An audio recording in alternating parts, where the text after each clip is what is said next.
It's like traffic court in here. Yeah, you were illegally parked. You're not going to get off. Anybody ever go to traffic court? I'm one of those suckers who I actually send in I want a court appearance to complain. Yep. In the old days in Chicago, it used to work. It's like basically if you showed up, they kind of had pity on you. But now, not a chance. Not a chance. But I would like to have like a dueling, like this setup, like I go into court and all of a sudden I've got a microphone and a table facing the judge. Your Honor, you are out of order. Tonight's episode submitted for your approval. Traffic court with one Mr. BOOMSHAKALAKA. Judge, you are about to embark on a journey so bizarre, so twisted, you're not going to know what hit you. You will find the remains of what used to be your judgeship somewhere in the Twilight Zone. No, you're out of order!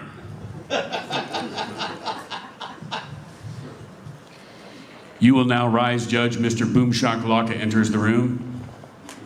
The power of the mic, like, you don't know who I am. You think I'm just some idiot who parked in a stupid spot. Your kids know me. Call your kids. Tell them you're going to give Mr. BOOMSHAKALAKA a ticket, you idiot. I'll sign my fucking parking ticket for $100, okay? And then maybe your son will talk to you again. Because if you behave at home the way you're behaving with me right now, you got no relationship with your kids.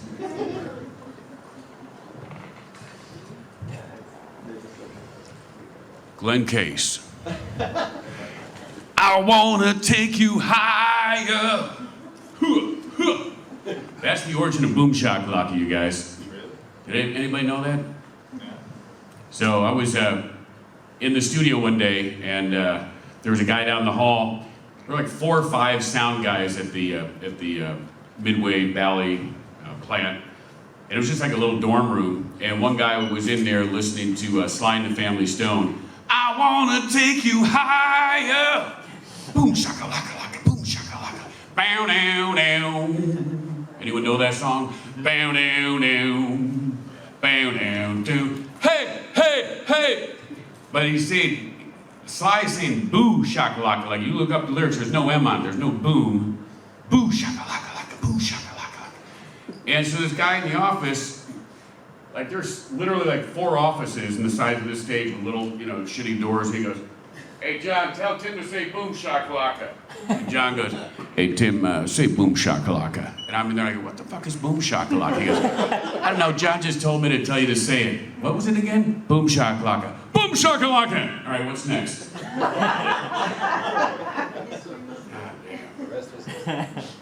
The gaming gods, it was manna from heaven, no idea. Such a random thing, maybe the most known coin phrase, and it would be nice if I got a piece of that action. Huh? Boom shakalaka, copyright, trademark, whatever. I saw it in a freaking Cheetos commercial. Some old grandma goes to the tiger, boom shakalaka. $800 for that game. Seemed like a king's ransom, man. $800. When I looked for cars back then, I was looking for cars under 1,000, so that was a lot of money. I bought a car with boom shakalaka. But then I found out the year later that it made $1 billion. I went in to record another game, probably a pinball game, and there was an article on the board in the cafeteria where they had all the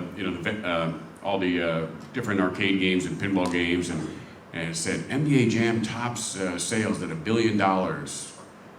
And I was absolutely convinced that one of the guys out there, everybody has a great sense of humor, they typed it up, printed it up as a kind of a joke piece for everyone to motivate the team or whatever. Ha ha ha, we made $1 billion. And I said, who did this? They said, what? I said, this says $1 billion, that's funny. He said, no, it really made $1 billion.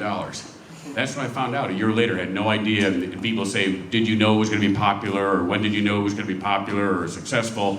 Well, that goddamn moment, I knew it was popular or successful. And I knew that I was the poorest, stupidest son of a bitch in the universe for $1 billion game. Someone figured out one time it's like 1/800th of 1% of a millionth of a percent is what I got on that game. Anyway, so it was interesting that at $50 an hour, something that seemed like a ton of money to, do pinball game voices. Like I do voices just, riding on the bus. It's just what I do. Voices coming out of me. So someone to pay me money to do a silly voice was great, but then that moment was where I realized that this might be somewhat of a business, and all these years later, I'm still learning, and people are still in every aspect. Like One Up Arcade right now, they're re-releasing NBA Jam and NFL Blitz. Well, they licensed the agreement with EA Sports, and they don't have to pay anyone. Obviously, Mark Trammell designed the game; he's not getting another penny. It's like music changes hands, art, but it sucks. Like Brian Cullen, who created Rampage. If you create a game with a company, they own the rights, not you. And so when that was made into the movie with The Rock, you didn't see a penny. You got to meet him, you got to do a little cameo, which is great. But One Up Arcade is doing NBA Jam, which they've got tournament edition, regular edition, and I don't get a penny. Same with NFL Blitz. Then they called me, they wanted me to do some promotional work for them, and they offered me an arcade cabinet for it. Let me see if Chase Bank will take that for the mortgage this week. Hold on. Get back to you. Now, you know what? They don't take NBA Jam cabinets. Can you give me cash? Oh, we don't have a budget for that. Don't have a budget, can't have a budget, haven't planned for a budget, two different things. You're not a soup kitchen, a charity giving these games away. Last time I checked, they're selling for $699. But anyway, that's the end of my gripe session. But it's because everybody, when I come to shows around line, they go, "Hey Tim, have you seen this?" And their pictures just throwing me pictures of NBA Jam or Blitz. "You must be so excited! Wow, One Up Arcade!" And I go, "No, not really, not really." So I'm going to kind of start with just like, if anyone has read the book or heard the book NBA Jam, really cool book, Boss Fight Books. And this guy approached me a few years ago and said, I want to do a book about NBA Jam. And I was thinking, what's that going to be, a 4-page book? And 3 years of research, 60 interviews later with everyone from NBA officials that almost did not let NBA Jam have the NBA license. It went into all these backstories and who was Mark Trammell and how did we create motion capture, the first time motion capture, along with Mortal Kombat was the first ones to really use it at Midway. But it was all brand new, like all this stuff. So it's really cool. In this book, you find out how much stuff had to happen and go right and luck in order for this incredible game to be made. And one of the most incredible things is back then, teams, the entire team to make a game was like 5 people. Like a couple programmers, artists, they all had to do different things. You couldn't just be a specialist in one area, doing the artwork and doing the coding and doing the programming.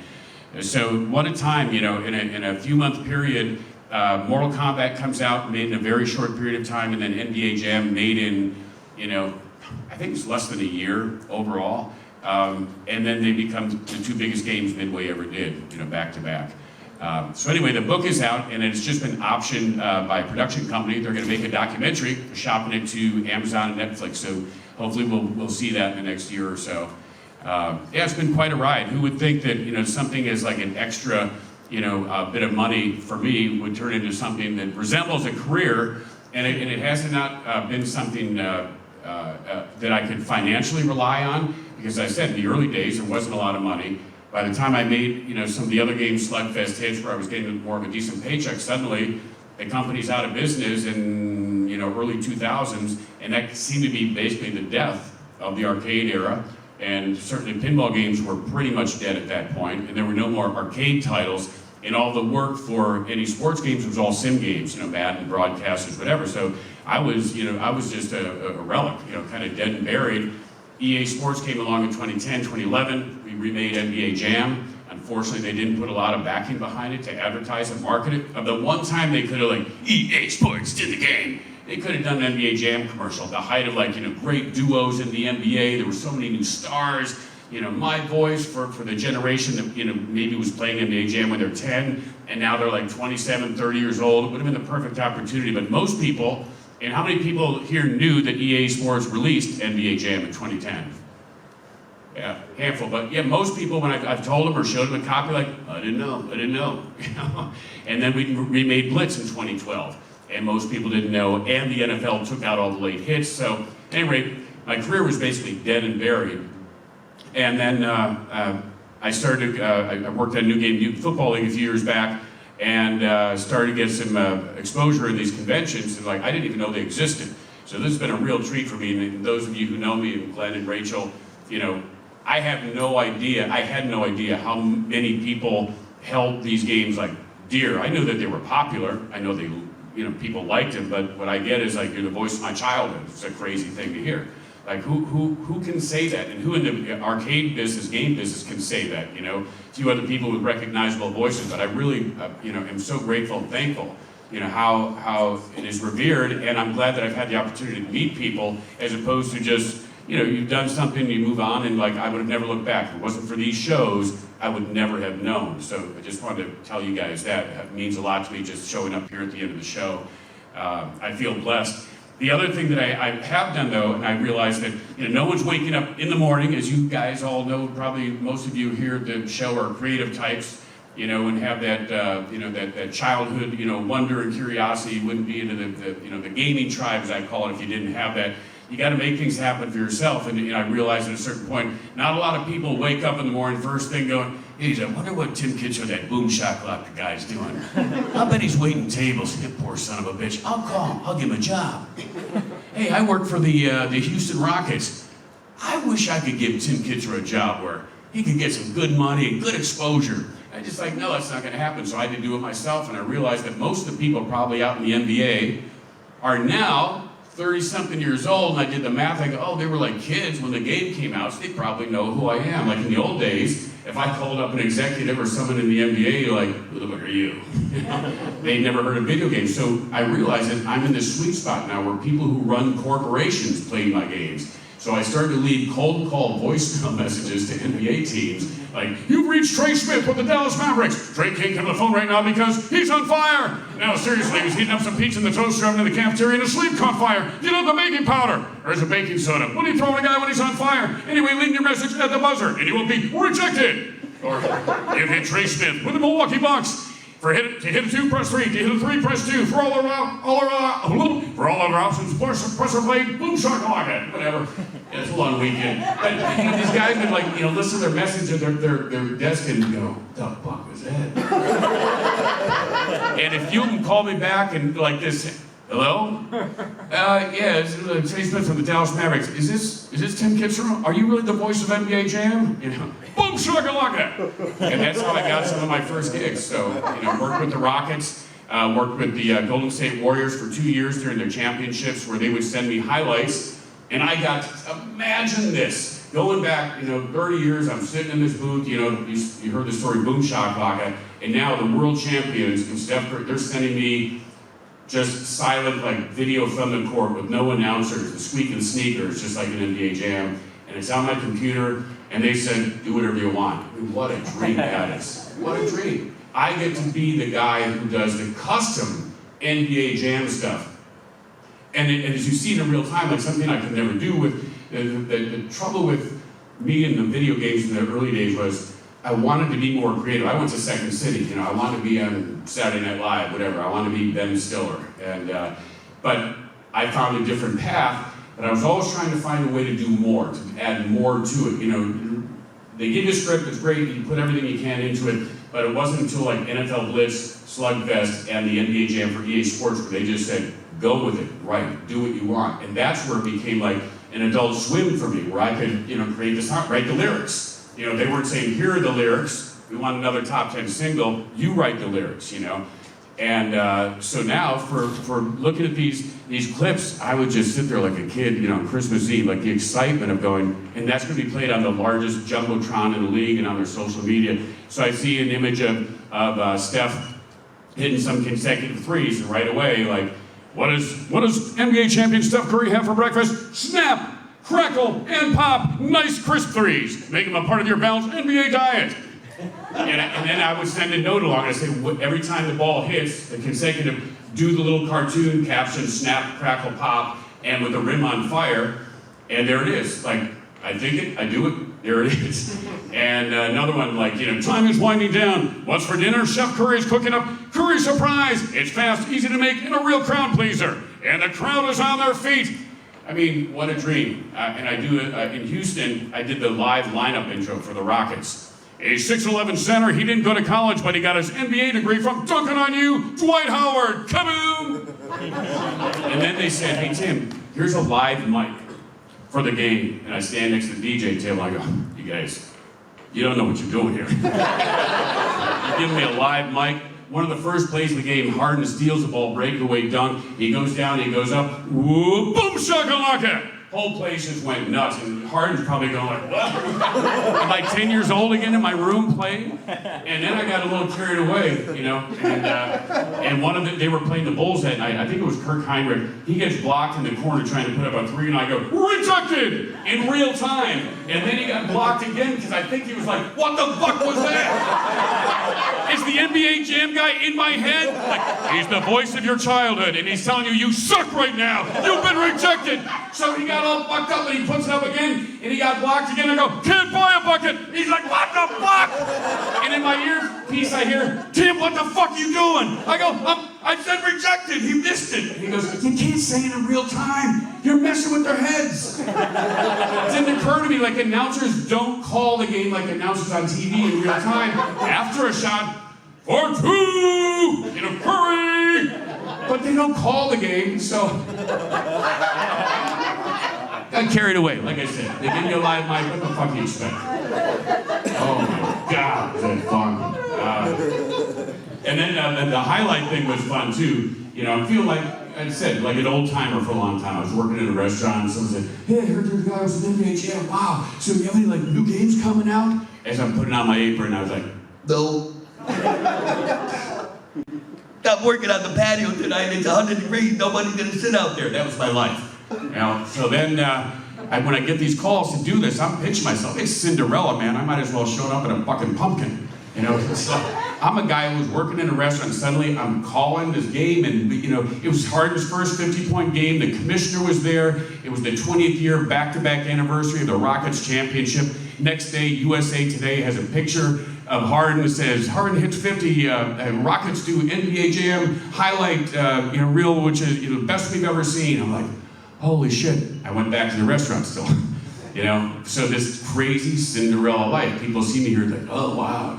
Like, yeah, it's hard work, you know, to be established. There are some people, you know, who have done really well, especially in the, you know, with the animated movies, everything else. But my point is, it's all about fun. I always follow the fun, and I'm lucky as hell to be that guy.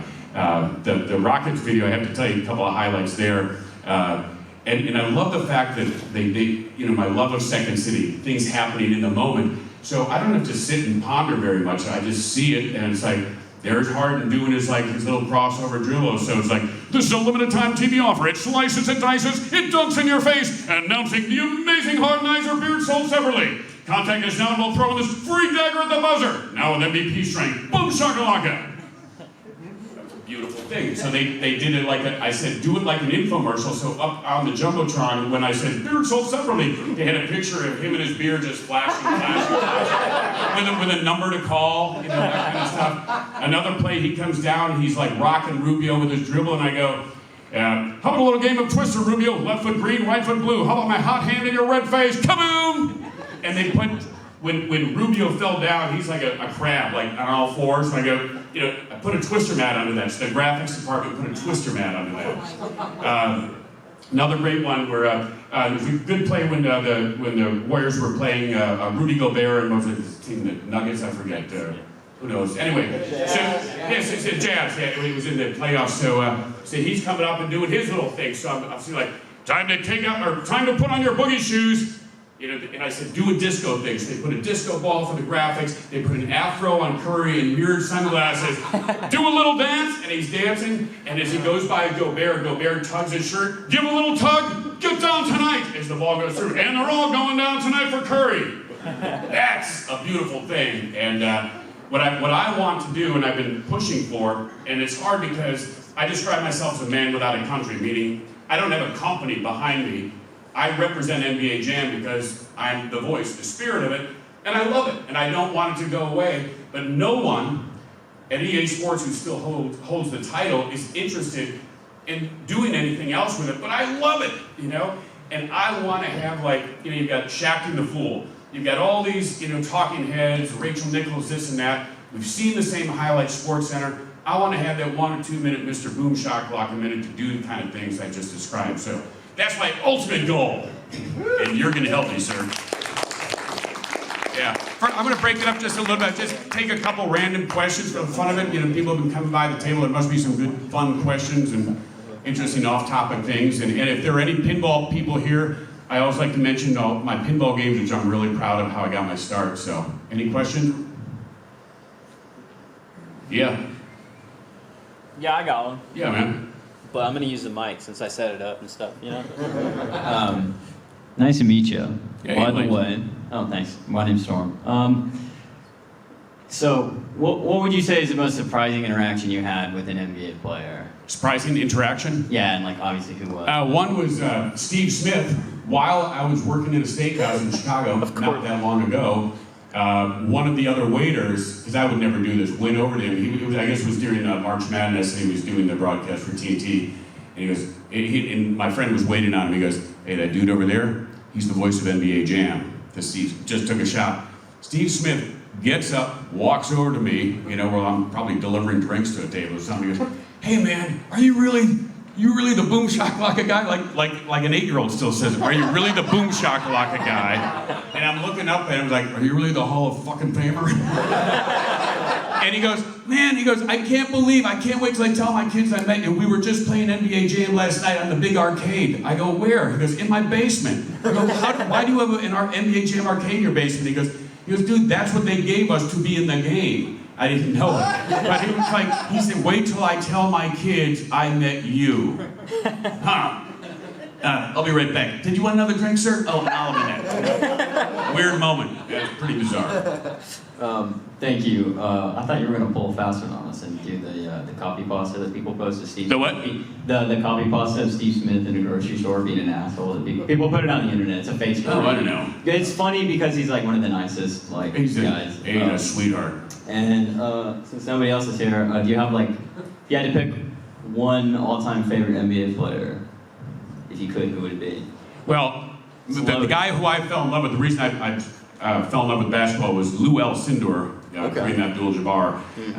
He was playing for the Bucks, and I was such a short kid my whole life, and I loved basketball, and I was obsessed with tall people. My brother and I measured ourselves every month, and in our room, and we were shorties, and I was 5'1" in 7th grade. I was 5'4" in 8th grade, 5'5", so on and on. So obsessed with getting taller. So when I was little, the idea that, I think he was listed as 7'4" back then, or 7'2".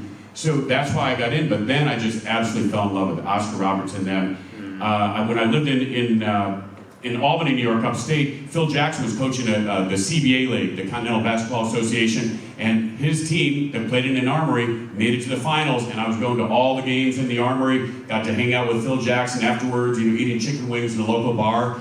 I moved out to LA, 84, Michael Jordan's in the Olympics. I moved to Chicago, Phil Jackson comes out there, and now it's like, oh, Phil's my coach, Michael's gonna be in Chicago? So I got to watch the whole Bulls thing from 87 on. So yeah, MJ, and as a waiter, I waited on him like 4 times, and nicest guy in the world.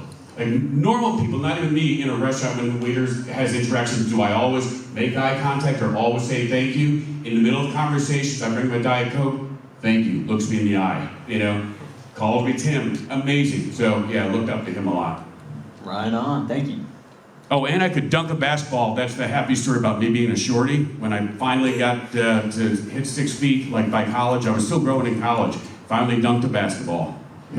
I wanted to be a player for a while, and you can see. I'm no Muggsy Bogues. Hey. So what's up with EA paying people in NBA Jam machines here? I'm noticing a pattern here. The EA and NBA Jam? Yeah. Well, they don't have responsibility right now. It's the One Up Arcade. They're doing the licensing agreement, and it's hard. I mean, I understand. Business is a business, but I offered my services to One Up Arcade to help work promoting. I say, hey, I go to shows all over the country. We could raffle off One Up Arcade machines. I could sign them, like all the kind of stuff that help get exposure. And I think they even advertise on the QVC network or something. And I looked it up, and I saw a woman, going, and we have something very interesting from One Up Arcade. It's a basketball game. It's called NBA Jam, and this was very popular, I think, back when in the 90s. Fucking kidding me? And they said, yeah, we can offer you, I said, I want a arcade machine. It's like, you know, and I'm just to make a point here, like, I'm not Mick Jagger, but, you know, $1 billion game, it's got some clout behind it. So say that, you know, the Rolling Stones collection was worth $1 billion. Someone buys the rights to all Stones music, and they come up to Mick, go, yeah, we're putting together a box set, you know, but only your best songs. And we're wondering if you could help us promote it. Oh, we'll give you a free box set, Mick. You get your foot on him, mate. So I've noticed there's a lot of like localisms about Chicago in your humor. Mm-hmm. What can you tell us about, you know, growing up in Chicago and how that's molded you and you know, changed like the way that you are and your humor? Well, I think, and I came to Chicago in '87. I think I was 30 something years old. But that Midwest mentality, and I hate the cliches like when the Bears players are like, you know, this is Chicago, it's hard head, lunch pail. Great, hard head, a lunch pail. But it is like at Williams Valley Midway, it is a factory on the river in this west side of town, and you walk through a factory and you see 100 pinball machines being assembled by hardworking people, and you have dirty little corridors and filthy little offices. I mean, and if you watch the movie, the film documentary Insert Coin, they said that the CEO wanted that kind of like make all of his guys work hard. Like there's no plus or benefits. There's no plus stuff. You know, it's a factory. You're turning out games, and you know, as I said, I ended up working in the restaurants the whole time. So when I was watching these people assembling games, like my heart goes out to them. Like everybody has to work hard for a living, and even though I kind of vented here, I have total respect for just hard work, putting in the work, and whatever it is, and don't complain, and then work harder. You know, make the best of the situation. So it's a you know, in Hollywood, you know, and you might have more of an ego or more of a letdown that you were someone. What if you had a hit song or a hit TV show back in the '90s? You know, yeah, we had a pop culture. Everybody has their 15 minutes, so I had it. I was going to let myself become bitter and be, you know, like the whole rest of my life, I should. No, you just keep having fun. You just keep working hard. It's just, yeah, it's hard hat lunch pail mentality. You know? Awesome, thank you. Yeah. Glenn. Hello there. So I am curious, I believe your first pinball gig, the first gig you got was Gilligan's Island, Yes. if I'm not mistaken. Of all of the pinball ones that you worked on, were there any of them that got handed to you as an assignment that you were especially really excited, like maybe the Elvira ones, or like what comes to mind where they say, we want you to work on this, and it was especially exciting? That's a good question, and I think it sounds maybe a little cavalier, but I was always so looking forward to the work, I kind of assumed I could do anything that they put in front of me or threw my way. And as I said, since I was a kid, I was doing voices. I was mimicking Mr. Howell when I was a kid, you know. So when they said, "Can you do Mr. Howell?" I said, "How much does it pay?" He said, $50. I go, "Well, I'd rather do Ginger, but you know, make it 100, and I'll do the millionaire and his wife." Threesome, a little menage a trois.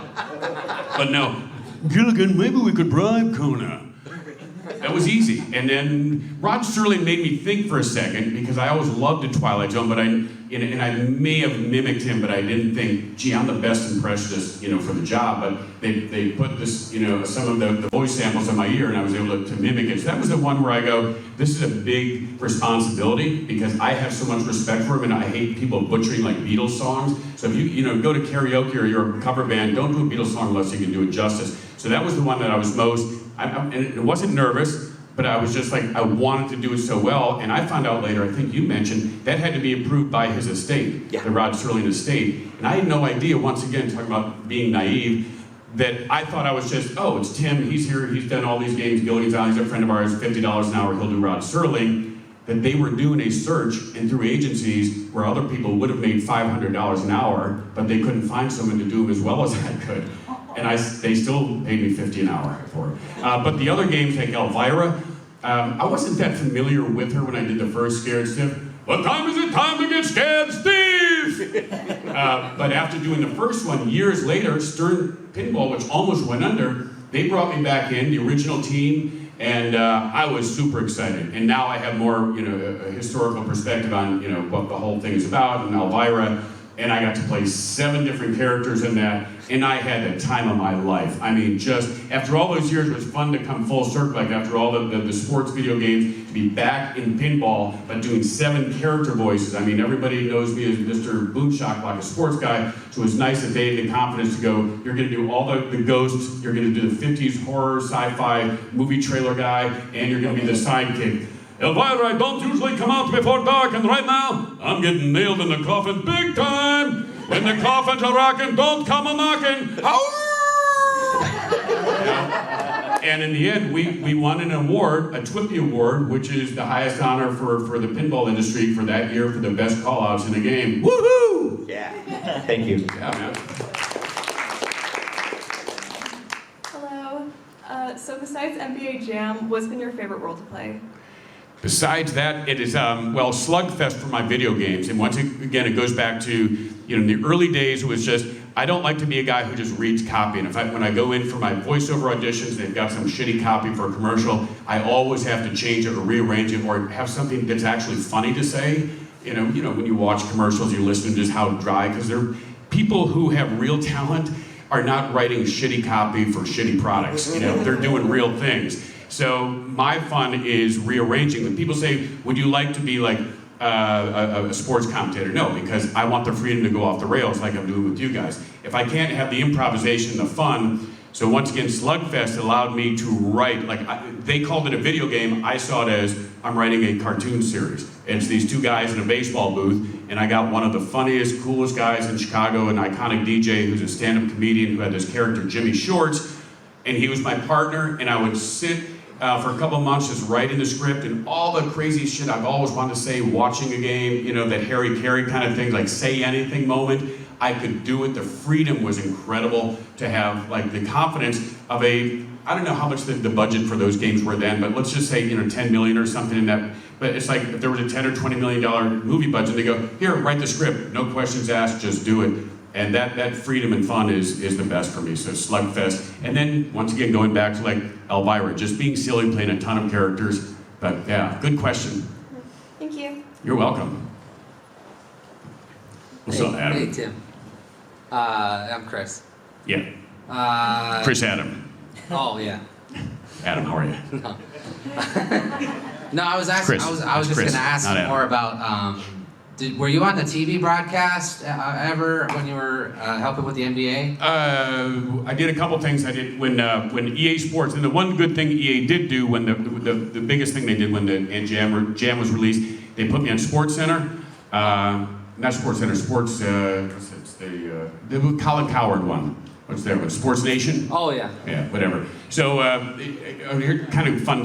Well, I did that. And I also did the Fox Sports in Los Angeles for the Clippers game. But so I'm going to be on in Bristol, Connecticut for the Sports Center with Colin Coward and Michelle Beadle to promote NBA Jam for EA Sports. This is a big comeback, right? And they were big off the other restaurant for good this time. Yeah. Get on TV.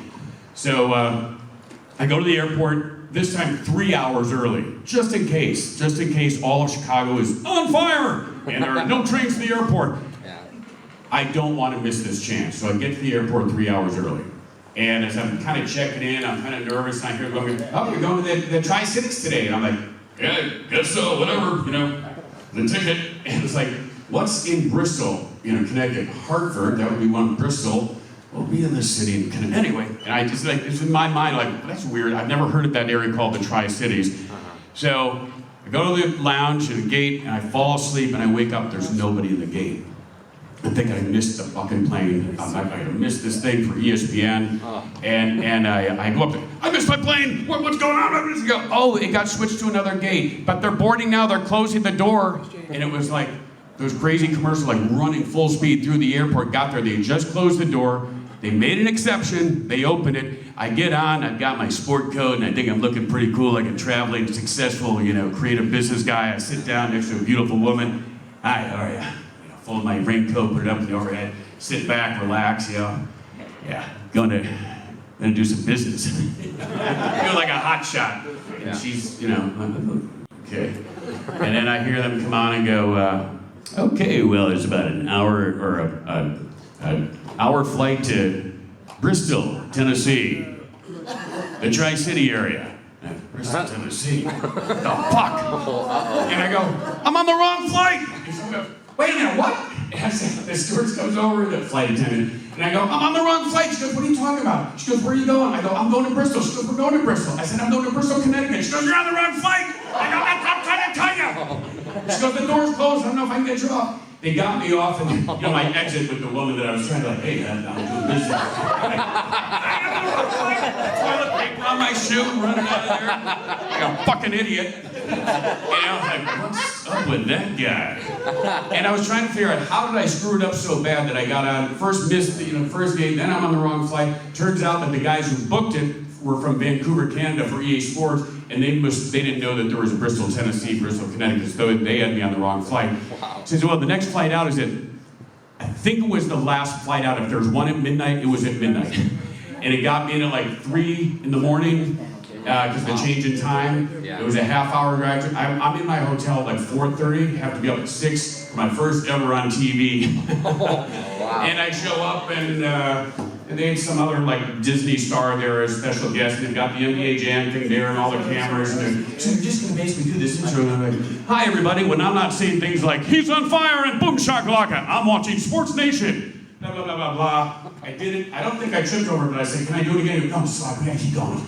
And then I came back, sat down with Colin Power, did a bunch of stuff.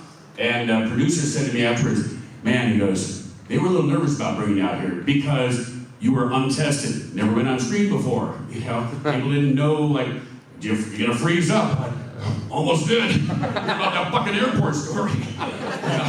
But he said, no, you'd be proud. He goes, you hit a home run, and we'll try to do some other stuff with you. He goes, I've been a producer here for 3 years. This is a tough door to crack. But he recommended me for a late night show a year later called Unite, which was on at midnight. And he had me do a highlight of the best jams, dunks of 2013.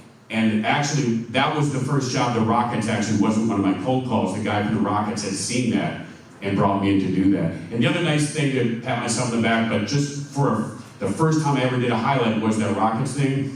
They have an award show at the end of the year for all Major League Sports best in-game video presentation. That was #1 for all 4 Major League Sports. Nice. First time out. Yeah. Thank you. Thanks, Chris. Thank you. Yeah, me and airports, man. Woo. Hey, thanks for coming out. I love your improv. Thanks. And I think you should have your own show on ESPN and do. Dude, thank you. Do like Sports Center Top 10 or some highlight reels. Having your voice on, I think would be amazing.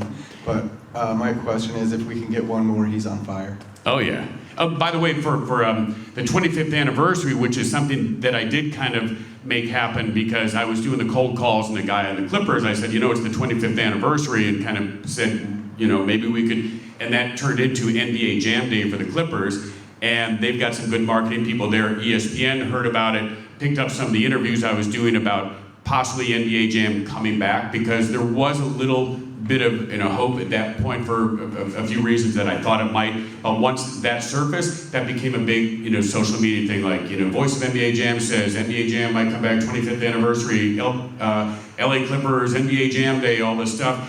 So then ESPN Sports Center called my agent. They had me do a week's worth of teasers for the last NBA game of the season. And then that day they had hashtag NBA Jam Day all day, both TV and on their internet site, and interviewing players, your favorite teams, favorite duos, Oh, that's really cool. articles, and then they did 2 of my highlights on SportsCenter. Then Stan and Neil came back and like, oh, that BOOMSHAKALAKA guy, big block, I gotta write some of those down. And the other guy, I already am. That was my big moment.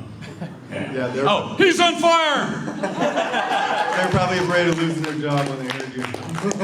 If anyone's hardcore NBA Jam, I did realize something when I recorded the first arcade version. That's one version. Then I told you about going to do the second version for Acclaim and for the home video games. And I remember in the studio, the guy saying, there's just not much memory. This isn't like the arcades. Like, things have to be really condensed, so you can't, you gotta really shorten some of the phrases. So when I don't play my own video games, I don't play video games in general, so it took me a long time when I go to tournaments and hearing, like when they're doing console play for a tournament versus the arcade machine, I go, oh, that sounds different. Like a singer, like I didn't remember what the inflection was or how I hit something. Why are they so different? I go, oh, duh, because there was 2 different recording sessions. So if you're playing the arcade, like, you're like, you know, he's on fire! It's on one of them, like, that sounds stupid, that's the way it is. Then, he's on fire! Like, different cadences, different inflections, but I never tried to repeat or copy myself, and as I get older, I just do what, you know, what feels like I get a little fire in my belly, and whatever that guy did 30 years ago, God bless him, you know? And it is bizarre to be the guy. 17 years later, as I said, where I'm kind of like living in obscurity, and you know, I go back in the booth at EA Sports, they go, Tim, can you give us a couple, you know, volume levels? You know, we're going to do some of the calls, you know, make sure we're, boom shakalaka, he's heating up. And I went, in my head, I just went, I sound just like that guy. It was really a surreal moment because I didn't walk around, I wasn't doing shows, and so I'm not using that voice, and to hear a good headset, I was like, that's cool. It's like, it's a bizarre feeling, like I'm that guy. And I still, when I walk by an arcade machine, it's really a crazy kind of feeling, like, and I do feel kind of that disembodiment, like, who's that guy? Wow, he's pretty good. And I do have respect for like how I was able to just kind of fall into something, not realizing any pressure or mantle of like what it was to become, whatever. Just, you know, like I come in here, just let stuff riff, and that's how I roll, baby. What else we got? All right, what else can I tell you? I'll tell you some stories. I'll tell you my first story. Starting at, people always say, well, how'd you get your start in the business? And it's always related to like, you know, how do you start video games? But I think like my start in the business, like, you know, really starting to learn what the world of like working, the hard head lunch pail, like working. So I'm in college in the summer. Well, it actually relates to like when people say, well, why don't you play video games? I said, well, I went to a college where I had a work-study program trying to work off $500 toward my tuition for the year. And that came in like 8 hours a week doing odd jobs. One of the jobs was at night, security guy, dispatcher in the basement of the on-campus museum. Friday night, everybody else is, you know, Friday, hey, where we go? We do this. I'm going to the basement of a museum on campus to dispatch cars to give tickets and this nonsense. And I found that they had some cheap wine in the basement because it was a on-campus museum. So when they would have their little wine and cheese parties for the museum, they'd have wine in there. And there was a dirty magazine that the other security guard, you know, left in the drawer. So that was really just disgusting. The idea of like, I'm 20 years old, like Friday night, cheap wine in a, you know, an old penthouse or something. I don't know why I'm telling you this. Did you ask me this question? What the fuck is wrong? This guy's out of his fucking mind. So, and I remember one time there was a woman, like, yeah, it's vehicle one. We've got a car that needs to be towed. I had to call the tow truck company, whatever, and then the person called me back and my car was towed and this and that. It's like, my father's in a wheelchair and I just parked out in front of the door for a little while. And I go, yeah, that sucks. And I was drunk and I was just empathizing. We were like, yeah, these guys are idiots. And they didn't even notice? I mean, did they even, why would they? And then I get a call from the commander, you know, she told the commander or whatever that I was telling her that they were idiots. And so anyway, I'm rambling here. So I'm making $2.75 an hour, maybe less. So when I go to the bar and a beer, whatever, was 75 cents, I played Pac-Man a few times, then I go into my pocket to get it was a quarter beer night on Wednesday night. It was like, I only got 2 quarters left, 2 beers left. I can't play video games. And that was it. It was kind of, the decision was right there when you're making, you know, 18 bucks a week. But then in the summertime, I had a job on campus where I was painting all the dormitory rooms from Monday through Friday. And then on Friday night, I would go to a country club where I got a job as a waiter. It was $100,000 to join Westchester high-end country club. Like think, you know, like a Hollywood movie, you know, it was a crazy kind of situation where I had never waited tables before, and here was my experience. And there was these old ladies that had worked there for like 30 years. And my first day on the job, I get a guy who's whining about his cappuccino or something. And I asked for the cappuccino to have just a little foam. This is not enough foam. I wasn't even making it, whatever. He's crying about his cappuccino. And then I'm getting him some bagels. He goes, and this bagel, it has to be thinly sliced with extra butter. Okay, extra butter. For some reason, we had to butter the bagels in the kitchen. They couldn't even butter their own bagels. I go back, bring the bagel. He goes, oh, no. This isn't what I asked for. This is going back. And this old lady B, like this, like a goddamn fire hydrant or a little, you know, barrel of wine, like beehive hairdo and her cat-eye glasses and this blue outfit with the apron up to here. She's all like 4 feet tall. She goes, "What's the matter, hon?" She got her tray. And the guy goes, "I'd asked for my bagel with extra butter. And this is what he brings." And she goes, "Yeah, no worries, hon. I got it." She goes, "Come with me." Goes into the kitchen, in the swinging doors, up to the line. Ton of people Sunday morning, 300 people for brunch. She goes, "Okay, you want some extra butter?" She pulls up her outfit and she grabs it. She's got the girdle on and she grabs the bagel and she goes, "Here's your fucking butter, honey. Here's your extra fucking butter." Like in a Hollywood movie when you cannot believe that everybody in the kitchen would stop and do the... Because it's a Hollywood thing. No one stops in real life to do the chef. Everybody. And then she just drops it. She takes it. She goes, "Come on, hon." She goes back to the table. She goes, "Here ya, hon. Extra butter." I learned. We have the power. Now listen, we have the power. 40 years later, I'll never forget it, man. It was the show of a lifetime. Best performance I've ever seen. And you know, if that was in a movie done right, that's the clip you talk about forever. It was real. I'm the girdle with the extra butter. Yeah. So that's how I got into the industry of tables. Here's your extra butter. Think of that next time. I get some more butter. I'm sorry if there are children in here. It's the late show, so you're good.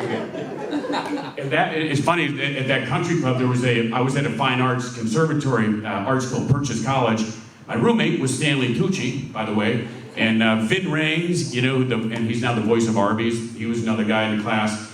And it was a good school, a lot of talent. And there was a girl who worked at a country club. Her father was the Nick Marikas, the Greek owner. And she was an opera singer, you know, and I was an actor, whatever. And she got this idea, like, hey, we should do a talent show into the season for all these people we've waited on all summer. So they wanted me to be the MC and do some stand-up or whatever. And of all the things in life where I say, you just gotta go for it, go for it. I got nervous. Could I do it? Could I, you know, really put it together, focus? And for a few days, I said, I'm kind of busy. I was doing this 5 day a week, and I'm working painting. They convinced me to do it, and thank God. So I went up there with a couple notes that I'd been scribbling during the week on the little the guest check order thing of things that I saw. And I went in, and I thought I was gonna do like 10 minutes, like this thing. Ended up doing 40 minutes, a day in the life of me, from waking up in the morning to going home at night, and all the different things, but I didn't do the butter thing. But I did the other stuff, and I saw people going like, that's me, I was the one who said that. Like they were stars. And I played around with, and it was like, I got a taste of, you know, playing with the crowd. And I always thought that I should have gone into stand-up, but I thought it was a lonely life. And Second City, the working with people, improvisation, being in theater, I liked working with people. And that was the explosion of comedy all around the country, you know, 80s, you know, when I got out of college in Chicago, just tons of clubs. But if you listen to the stories, it's a really hard circuit. You know, you're just traveling in the competition, you know.